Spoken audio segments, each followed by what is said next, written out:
একটা নির্জন নিরিবিলি দ্বীপ যা কলকাতা থেকে মাত্র কয়েক ঘন্টা দূরে অবস্থিত। তিন দিকে চেনাই নদী আর একদিকে সাগরের মোহনা। এখানে সাগর কিন্তু শান্ত। এই দ্বীপেই অবস্থিত একদম সমুদ্রের পাশে প্রকৃতির মাঝে গড়ে ওঠা একটা বিচ ক্যাম্প। এখানে পাবেন সুন্দর গোছানো পরিপাটি থাকার জায়গা, সাথে পেয়ে যাবেন এত বড় সুইমিং পুল, সাথে থাকছে মাছ মাংস দিয়ে রকমারি বাঙালি ভোজ, থাকবে সামুদ্রিক কাঁকড়ার ভরা করে ঝাল, বারবিকিউ, বনফায়ার আরো অনেক কিছু। এই এত ফেসিলিটি আপনি মাত্র 1000 টাকা থেকেই পেয়ে যাবেন। মৌসুমী দ্বীপ পশ্চিমবঙ্গের নামখানার কাছে সুন্দরবনের বদ্বীপের সাথে সংযুক্ত একটি ছোট্ট দ্বীপ। এই দ্বীপটি প্রথমে ব্রিটিশরা লবণ আর শুটকি মাছের ব্যবসার জন্য তৈরি করেছিল। মন ভরিয়ে দেওয়া কমলা সূর্যাস্ত, বালুকাময় তীর আর দিগন্ত বিস্তৃত সমুদ্রের জল, এই মনোমুগ্ধকর পরিবেশের জন্য প্রকৃতি প্রেমীদের কাছে এই দ্বীপ এখন স্বর্গ। আপনি কি কলকাতার কাছাকাছি এরকমই একটা উইকেন্ড ডেস্টিনেশন খুঁজছেন নেক্সট হলিডে প্ল্যান করার জন্য? এখানে প্রকৃতি আর অ্যাডভেঞ্চারের একটা সুন্দর সংমিশ্রণ পাবেন। যদি উত্তর হয় হ্যাঁ, তাহলে আপনার অবশ্যই মৌসুমী দ্বীপ একবার ঘুরে যাওয়া উচিত। এই ভিডিওতে আপনাকে কলকাতার কাছাকাছি একটি সপ্তাহান্তে ভ্রমণের গন্তব্য হিসাবে মৌসুমী দ্বীপ সম্পর্কে আপনার যা যা জানা দরকার ডিটেলসে সব বলবো।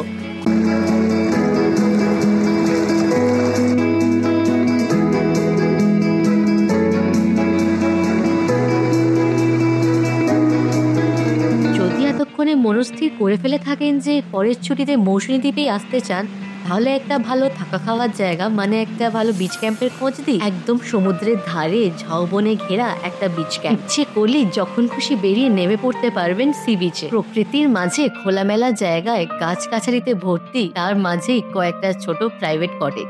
জানতে ইচ্ছে করছে তো এটা কোথায়? Welcome to sea sky deluxe cottage and resort. আপনার পরিবার বা বন্ধু বান্ধবের সাথে ছুটি কাটানোর জন্য এটা একদম আদর্শ জায়গা। এত অ্যাফোর্ডেবল প্রাইসে পেয়ে যাবেন সুইমিং পুলের মজা। কিভাবে এখানে যাবেন সেটা একটু বলি। এবার নামখানাগামী যে কোনো বাসে উঠে পড়ুন, নাহলে চাইলে আপনি ট্রেনেও আসতে পারেন। নামখানা এসে একটা টোটোতে উঠে বলুন আপনি নামবেন 10 মাইলে। 10 মাইল একটা জায়গার নাম। সেইখান থেকে আরেকটা টোটো নিয়ে চলে আসুন ফেরিঘাট। যদি পার্সোনাল গাড়ি করে আসতে চান, এই ফেরিঘাটের আগে অনেক পার্কিং স্পট আছে, এখানে গাড়ি রেখে নদী পার করতে হবে। নৌকায় নদী পার করলেই পৌঁছে যাবেন মৌসুমী আইল্যান্ড। নৌকা থেকে নেমে ফেরিঘাট থেকে বেরিয়ে দেখবেন টোটো স্ট্যান্ড। সেখান থেকে একটা টোটো ভাড়া করে চলে আসুন sea sky deluxe cottage and resorts. এখানে ঢুকেই প্রথমেই আপনার যেটা চোখে পড়বে সেটা হচ্ছে এখানকার বিশাল বড় সুইমিং পুল। চেক ইন করার পর প্রথমেই হাতে চলে আসবে ওয়েলকাম ড্রিঙ্কস এর মিষ্টি ডাবের জল। হাতে ডাব নিয়ে ঘুরে দেখতে থাকলাম পুরো রিসর্টটা। একদম বিচের ধারে কয়েকটা প্রাইভেট কটেজ। সমুদ্রের আওয়াজ শুনতে শুনতে আর সমুদ্রের হাওয়া গায়ে মেখে দিব্যি কেটে যাবে কয়েকটা দিন। চলুন আপনাদের এখানকার কয়েকটা রুমস ঘুরে দেখাই।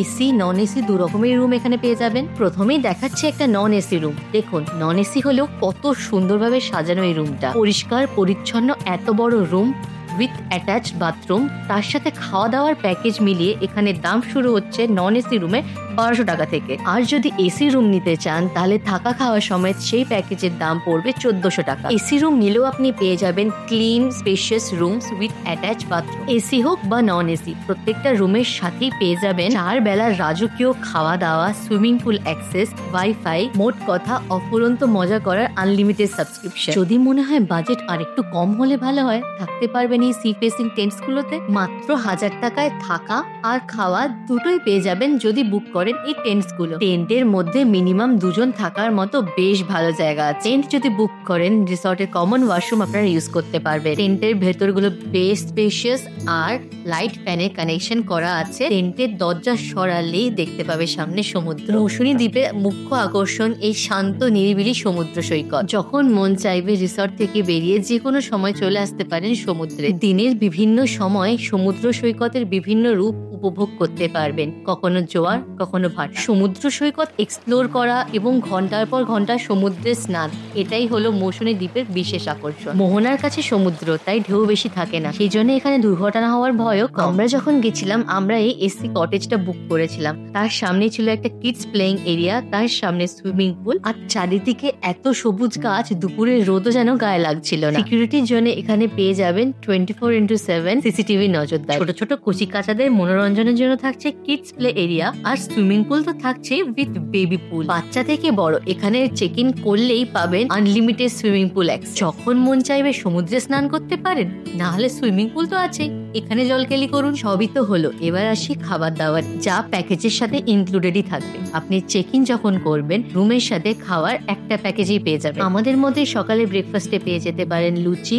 আলুর দম, ডিম সেদ্ধ আর মিষ্টি। তরকারিটা হয়তো চেঞ্জ হতে পারে, আমি জানি না, আমরা সেদিন এটাই পেয়েছিলাম। ব্রেকফাস্ট করে আমরা বেরিয়ে পড়েছিলাম মৌসুনী আইল্যান্ডটা একটু ঘুরে দেখতে। শহর থেকে গিয়ে এই গ্রাম্য পরিবেশ বেশ ভাল লাগছিল। আশেপাশে এত সবুজ কলকাতায় আর এখন কোথায় দেখা যায়। তাহলে চলুন আপনাদেরও দেখাই বার্ডস আই ভিউতে মৌসুনী আইল্যান্ড কেমন দেখতে লাগে। এখানকার কিছু সংখ্যক মানুষ চাষাবাদ করেই তাদের জীবনযাপন করেন, আর কিছু সংখ্যক মানুষ মৎস্যজীবী। আইল্যান্ডের জমি এবং সমুদ্র এই দুটোকে ভিত্তি করেই গড়ে উঠেছে এখানকার জনবসতি। তাই যত দূর দূর চোখ যাবে দেখতে পাবেন সমুদ্রের জল, নদীর জল আর সবুজ চাষের জমি। এখানে থাকা মানুষগুলোর জীবনকে আরো কাছ থেকে বুঝে নিতে এখানে যখন আসবেন আইল্যান্ডটা অবশ্যই একবার এক্সপ্লোর করবেন। চাইলে স্বল্প মূল্যে টোটো ভাড়া করে চলে যেতে পারেন ম্যানগ্রোভ দর্শন। ম্যানগ্রোভ সাইট সিইং যদি করতে চান রিসর্টে বললে ওনারাই ব্যবস্থা করে দেবে। সামনে নোনা সমুদ্র, সাদা বালি আর তার উপরে ছড়িয়ে ছিটিয়ে আছে ম্যানগ্রোভের জঙ্গল। মৌসুনী আইল্যান্ড ঘুরতে এলে এই জায়গাটা কিন্তু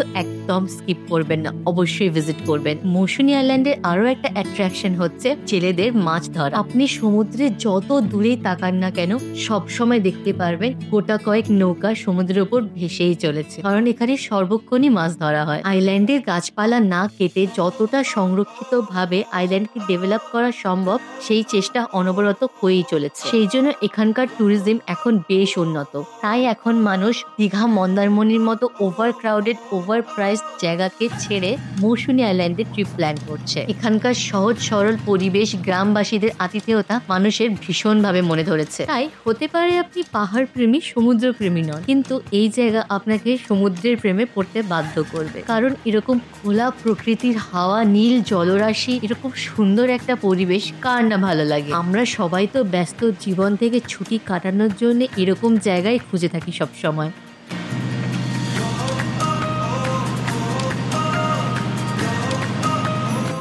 সমুদ্রে জলকেলি করে চলে এলাম লাঞ্চটা সারতে। লাঞ্চে ছিল এলাহি আয়োজন। সি ফুড প্যারাডাইসে এসে একটু সি ফুড টেস্ট করবো না তা আবার হয় না। তাহলে সেদিন দুপুরে লাঞ্চে কি কি খেয়েছিলাম আপনাদের একটু শেয়ার করি। ডাল, ভাজা, তরকারি, মাছ, চাটনি, পাঁপড়, কোনো কিছুরই খামতি ছিল না। মেনুতে ছিল ভাত, আলু ভাজা, ডাল, পটল আলুর তরকারি, তার সাথে পমফ্রেট মাছের ঝাল, চিংড়ি মাছের মালাইকারি। আহা, প্রত্যেকটা মাছের স্বাদ অতুলনীয় আর রান্নাগুলো ভীষণ টেস্টি হয়েছিল। এখানকার খাবার চেটেপুটে খেতে আপনি বাধ্য হবে। এর সাথে শেষ পাতে ছিল পাঁপড় আর চাটনি। খাবার শেষ করে একটু বিকেল হতেই রেস্ট নিয়ে বেরিয়ে পড়লাম সমুদ্র সৈকতে, একটা অসাধারণ সানসেটের সাক্ষী হয়ে থাকতে। আকাশ জুড়ে কমলা সোনালী আভা, সে এক যেন চমৎকার দৃশ্য। সমুদ্র তটে বালির ওপরে কচি কাচারা ফুটবল খেলছে, পরিবার বন্ধু বান্ধব নিয়ে কিছু মানুষ ঘুরতে বেরিয়েছে। সেই সময়েই জ্বলন্ত সূর্য ধীরে ধীরে সমুদ্রের দিগন্তে ডুবে যাচ্ছে। সারা দিনের ক্লান্তির পর সবার যেন এখন বাড়ি ফেরার সময়, আর আমাদের মতো পরিযায়ীদের কিছু কিছু সুন্দর মুহূর্ত স্মৃতিতে কৌটোবন্দি করে রাখার সময়। বৃদ্ধ বয়সে যখন হাঁটতে চলতে পারবো না, তখন একে অপরকে জিজ্ঞাসা করতেই পারি, হয়তো মনে আছে সেই দিন মৌসুমীতে সমুদ্রের পাড়ে দাঁড়িয়ে একসাথে অসাধারণ একটা সূর্যাস্ত দেখেছিলাম। নতুন নতুন জায়গায় যাওয়ার এটাই তো আসল উদ্দেশ্য। সন্ধে নামতেই রিসর্টে সব আলো জ্বলে উঠলো। রং বেরঙিন আলোতে রিসর্ট যেন সেজে উঠলো এক নবরূপে। দুপুরে এত খাবার হজম হতে না হতে হাতে চলে এলো বিকেলের স্ন্যাক্সে চা, মুড়ি আর পকোড়া। বাইরে জ্বলে উঠলো বনফায়ারের আগুন, সাথে শুরু হলো চিকেন বারবিকিউ। এই আসছে শীতে আরো বেশি করে এনজয় করতে পারবেন বারবিকিউ, বনফায়ার, ডিজে নাইট। মাংসগুলো প্রপারলি বারবিকিউড হয়ে যেতেই প্লেট সাজিয়ে স্যালাডের সাথে চলে এলো আমাদের টেবিলে। নরম জুসি চিকেনের সাথেই আপনি চাইলে নিয়ে নিতে পারেন কাঁকড়ার ঝাল আর হুক্কা। এখানে বলে রাখি, কাঁকড়ার ঝাল, বারবিকিউ চিকেন, হুক্কা এগুলো কিন্তু সব এক্সট্রা চার্জেস দিয়ে আপনাদের নিতে হবে, এগুলো প্যাকেজে ইনক্লুডেড নয়। আমাদের মতো এক্সট্রা চার্জেস দিয়ে কাঁকড়ার ঝাল নিতে পারেন ডিনারে চিকেন কষা তো থাকবেই, যদি তার জায়গায় মাটন নিতে চান মাত্র 100 টাকা বেশি পে করতে হবে আপনাদের। এই ছিল থাকা খাওয়ার সময় প্যাকেজের সব ডিটেলস। এখানে বলে রাখা ভালো, এই প্যাকেজের দাম কিন্তু সিজন অনুযায়ী চেঞ্জ হয়। হ্যাঁ, কিছু ক্ষেত্রে অন্য রিসর্টের থেকে দাম একটু বেশি হলেও সার্ভিস কিন্তু আপনি প্রপার পাবেন। অসাধারণ কোয়ালিটির, মানে বেস্ট অফ দ্য বেস্ট। তাহলে যদি মৌসুনী আইল্যান্ডের ট্রিপ প্ল্যান করেন, এই ভিডিওটা দেখে সমস্ত ইনফরমেশনকে কাজে লাগিয়ে চলে আসুন sea sky deluxe cottages and resorts. মাত্র কয়েকশো টাকার জন্য ভালো ফেসিলিটিতে কম্প্রোমাইজ একদম করবেন না। ভিডিওটা যদি এত অব্দি দেখে থাকেন তাহলে ধরে নেওয়া যেতে পারে যে আপনি প্ল্যান করছেন খুব জলদি মৌসুনী আইল্যান্ড আসা। তাহলে আর দেরি না করে আপনার পরিবার বা প্রিয়জনকে নিয়ে নির্দ্বিধায় চলে আসুন মৌসুনী দ্বীপ আর উপভোগ করুন এক চমৎকার অভিজ্ঞতা। এখানে এলে সি স্কাই ডিলাক্সে চেক ইন করতে কিন্তু ভুলবেন না।